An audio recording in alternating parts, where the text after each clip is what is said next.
Olá, colegas que têm compartilhado conosco aí dessa trilha de aprendizagem, querendo ampliar um pouco mais o conhecimento sobre os estudos lusófonos, sobre a literatura e como aplicar essas leis aí do uso da africanidade na sala de aula.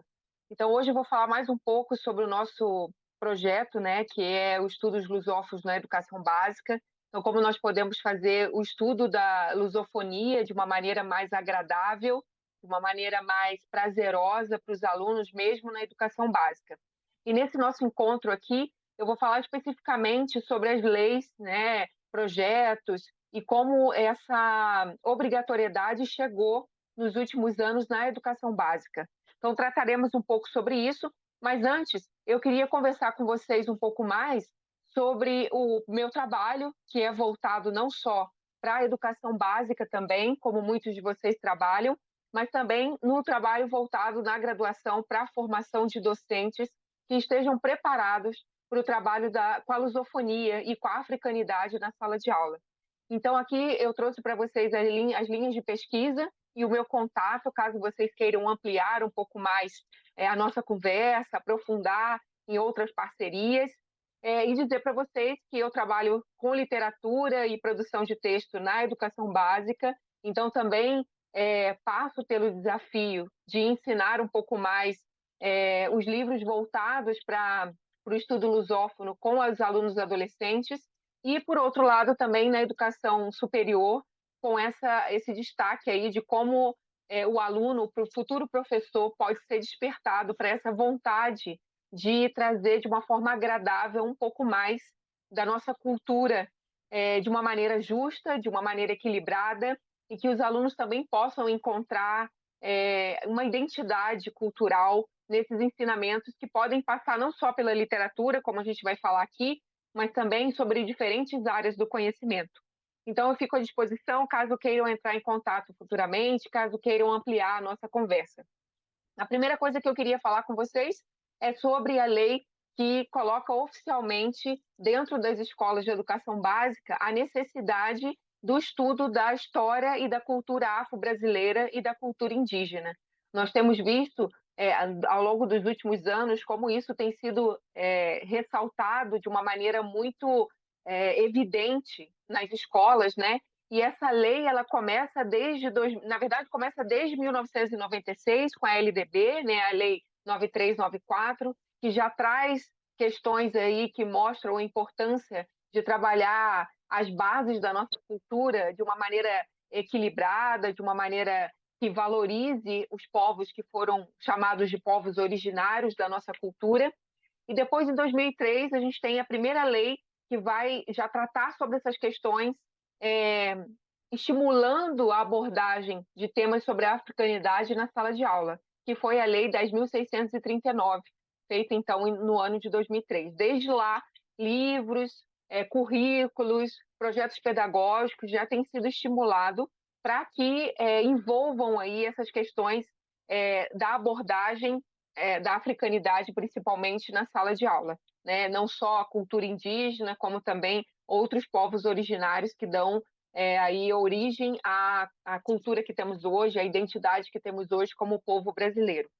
Também, logo em seguida, aí, a Lei 10.639, a gente vai ter a Lei 11.645, que é aqui a que eu compartilho com vocês, que foi feita em 2008, né? Foi publicada em 2008, e que traz aí a última atualização dessas questões da importância de trabalhar esse conteúdo na sala de aula. A partir desse momento também a gente tem uma preocupação com os livros selecionados dos vestibulares das principais faculdades, para que possam comportar aí na sua lista de materiais, né, lista de leituras obrigatórias, materiais que envolvam a africanidade. Então, ela é algo que se torna presente no cotidiano da escola. Claro que a gente não vai aqui discutir questões que trazem essa imposição de uma maneira, muitas vezes, é, indireta, né, de uma maneira vertical para o professor, sem muitas discussões, às vezes, sem compartilhar de que maneira isso pode ser feito de uma forma agradável e até como dar uma formação adequada para esse professor trabalhar com essas questões. Mas o que a gente traz aqui é a importância de, independente disso, o professor estar preparado para poder atuar e poder levar para o seu aluno na educação básica essa temática de uma forma mais agradável. Obviamente, como eu já falei, isso não está voltado apenas para as disciplinas de literatura, a gente vai ter uma importância dessas abordagens também nas disciplinas de artes, história, são disciplinas aí que envolvem essa proximidade com a nossa história e com as questões que representam a nossa cultura brasileira. Então, o que eu queria destacar para vocês são essas três últimas leis aí que vão trazendo de uma forma crescente a importância de se trabalhar com o tema da cultura e da história africana e indígena na sala de aula. E nós acreditamos, então, que por meio da literatura, essa proximidade, essa identificação, principalmente com a cultura africana, que possui aí muitos países de língua portuguesa como o nosso, essa proximidade pode ser feita de uma maneira mais agradável, de uma maneira mais mais flexível, né? Dando espaço para o aluno compartilhar suas opiniões, compartilhar as diferenças também que existem em cada um desses meios culturais. Então, a gente vai ter aí desde o PCN o tratamento, né, a evidência aí da necessidade de se trazer temas transversais para a sala de aula, então aquilo que atravessa as diferentes disciplinas, como acontece com esse tema aí, no caso que envolve a literatura, envolve a história da língua portuguesa, envolve a história em si da nossa cultura, envolve também as representações artísticas do nosso povo. Então, vem evidenciando os temas transversais, os gêneros textuais, e por isso a gente traz aí diferentes gêneros nesse nosso material disponibilizado aqui na nossa trilha, que vocês possam ver por meio de contos, romances, poemas, textos de reportagem, formas aí de trabalhar gêneros textuais diversificados e a importância da formação desse aluno enquanto leitor, né? A maturidade que ele precisa ter na hora de olhar um texto, seja ele literário ou não literário, e conseguir identificar ali sentimentos, características que trazem naquele texto ali, que vão fazer com que ele se identifique enquanto indivíduo também com essas culturas. Na Base Nacional Comum Curricular, que começa a vigorar a partir de 2018, também vai reforçar essa necessidade de um trabalho multicultural, né? Um trabalho que valorize a diversidade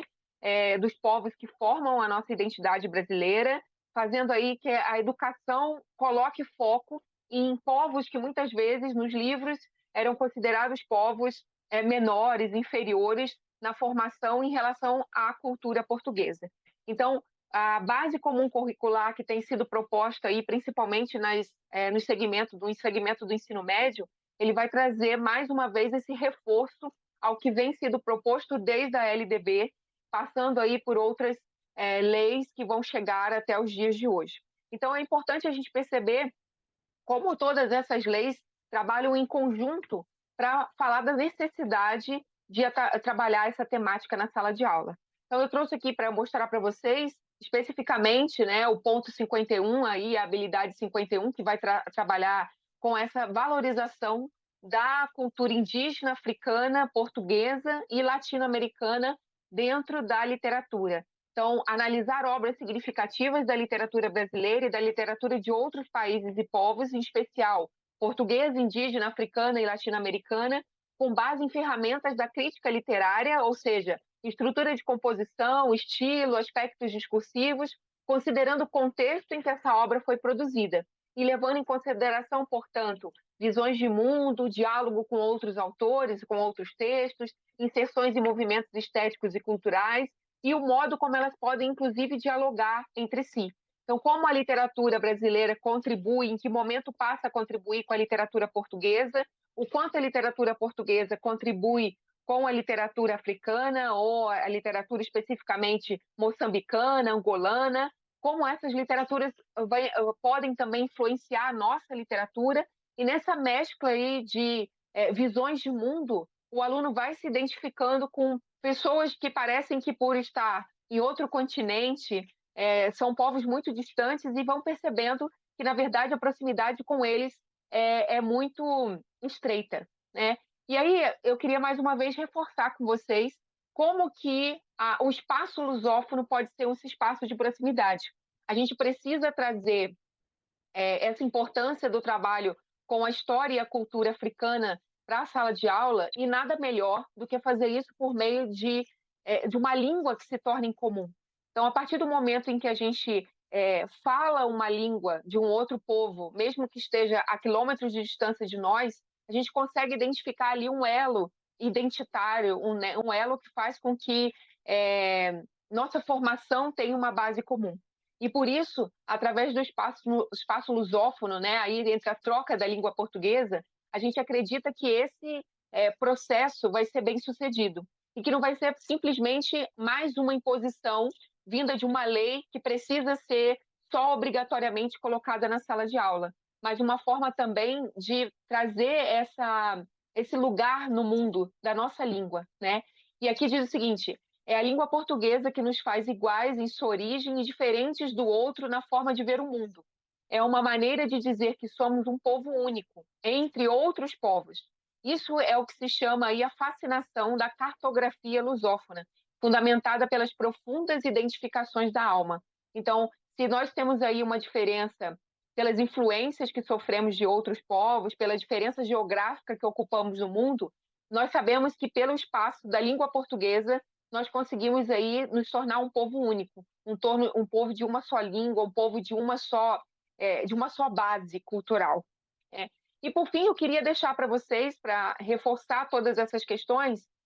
uma frase que a gente encontra aí do Eduardo e que vai ser comportada aí, que aparece nas Mãos dos Pretos, no conto As Mãos dos Pretos, que nós analisamos inclusive na nossa trilha, que diz o seguinte: o que os homens fazem é apenas obras dos homens, né? Então, o que nós produzimos são apenas obras e todas elas não são produzidas da mesma forma. Então, aí no conto ele vai mostrar que independente da cor das nossas mãos, independente do tom da nossa pele, o que nós temos aí é uma produção que pode ser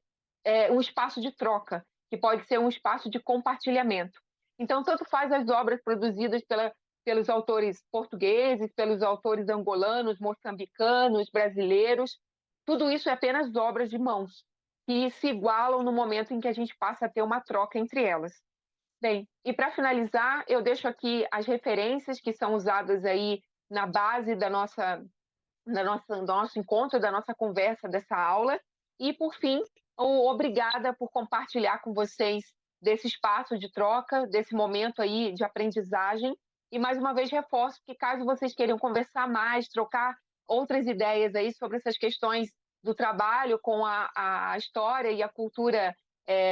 africana, principalmente de língua portuguesa, na sala de aula, eu me coloco à disposição para essa conversa. Até mais. Um abraço.